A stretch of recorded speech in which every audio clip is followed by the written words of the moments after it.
कोताही बलूचिस्तान के ज़िला दुक्की के मशरक़ी बाईपास के मकाम पर मशकूक गाड़ी में सवार मुसल्लह अफराद की फायरिंग से ASI मौके पर ही जाँ भाग हो गया है। ये वाक़या पेश आया है बलूचिस्तान के ज़िला दुक्की में, जहाँ मशरक़ी बाईपास पर एक मशकूक गाड़ी को रोकने का इशारा किया, जिस पर उसमें सवार मुसल्लह अफराद ने फायरिंग कर दी।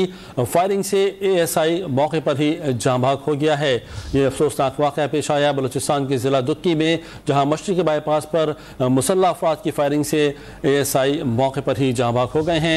आपको बताएं कि मशरक़ी बाईपास पर मशकूक गाड़ी को सिक्योरिटी फोर्सेज ने जब रुकने का इशारा किया तो उसमें मौजूद जो मुसल्लह अफराद थे उन्होंने फायरिंग की। मज़ीद जानेंगे डॉनिस के नुमाइंदे गालिब निहाज से। गालिब, तफसीलात से आगाह कीजिएगा। ये बलूचिस्तान का जिला दुक्की है, जहां पर मशरक़ी बाईपास के मकाम पर पुलिस ने मशकूक गाड़ी को जो है वो रुकने का इशारा किया। गाड़ी सवार मुसाफिर जो था उसने इस दौरान पुलिस पर फायरिंग कर दी, जिसके नतीजे पर ड्यूटी पर मौजूद अफसर ASI मौके पर शहीद हो गए। शहीद ASI की शनाख्त मोहम्मद सलीम के नाम से हुई है और इनका ताल्लुक बताया जाता है कि खैबर पख्तूनख्वा से है। ताहम पुलिस ने हमलावर पर जवाबी फायरिंग की, ताहम हमला आवर जो है वो फरार होने में कामयाब रहा। इस वक्त पुलिस ने इलाके को घेरे में लेके जो हमलावर है उसकी तलाश का सिलसिला शुरू कर दिया है। ठीक है, बहुत शुक्रिया आपका गालिब निहाज तफसील से आगाह करने के लिए।